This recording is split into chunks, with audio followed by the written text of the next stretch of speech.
Le mal est un concept complexe qui a été débattu par des philosophes, des théologiens et des penseurs à travers les âges. Voici quelques perspectives sur la question de l'existence du mal dans le monde. Perspective théologique, dans de nombreuses traditions religieuses, le mal est souvent perçu comme une conséquence du libre arbitre. Les êtres humains ont la capacité de choisir entre le bien et le mal, et ces choix peuvent entraîner des souffrances et des injustices.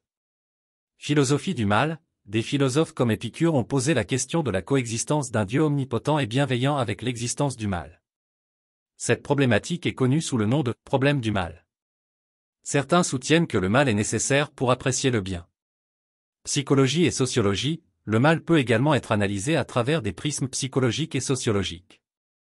Des facteurs comme l'environnement, l'éducation, et les expériences de vie peuvent influencer le comportement humain et mener à des actions considérées comme mauvaises. Nature humaine, certains pensent que le mal fait partie intégrante de la nature humaine. Les instincts de survie, la compétition et d'autres traits peuvent parfois conduire à des comportements nuisibles.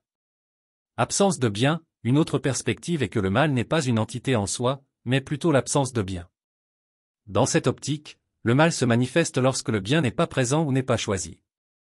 Équilibre cosmique, dans certaines philosophies orientales, le mal et le bien sont vus comme des forces opposées qui doivent coexister pour maintenir l'équilibre de l'univers. Ces différentes perspectives montrent que la question du mal est multidimensionnelle et qu'il n'existe pas de réponse unique. La compréhension du mal peut varier considérablement en fonction des croyances personnelles, culturelles et philosophiques.